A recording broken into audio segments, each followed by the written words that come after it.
Hello my people, welcome back to my channel. In today's video we'll be making very simple delicious rice and beans jollof on a low budget.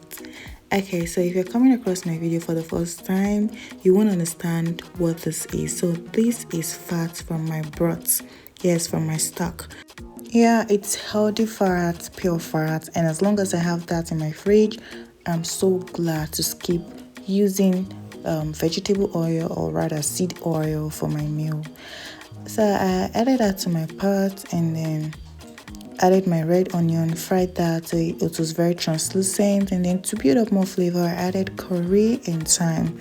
Now I added my tomato paste and I fried that till it gets rid of its sour taste. So along the line I added salt and seasoning cube. So at this point I added my tomato puree and I'll be frying this till it's properly cooked. Then at this point I'll add my crayfish powder. This rice and beans jollof, it's simple, it's on a low budget, yet very tasty. So at this point I added my stock water. Yeah, it's a solidified, it will loosen up while boiling. I added the stock water and more water and then cover that and allow it to boil. And then at this point I'll add my washed rice, very clean washed rice, and pre-cooked beans. So this beans is 80% or maybe 70% done. So I cover that up to cook for some minutes, and at this point I'll add my smoked mackerel fish and some roughly blended onions and bell pepper.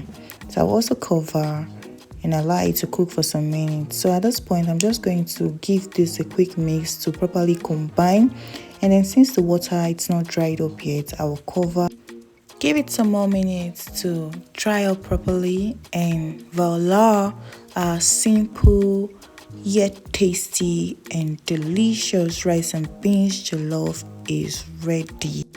This is so easy, super easy. It's simple but very tasty and delicious. Thank you so much for watching. Bye. See you in my next video.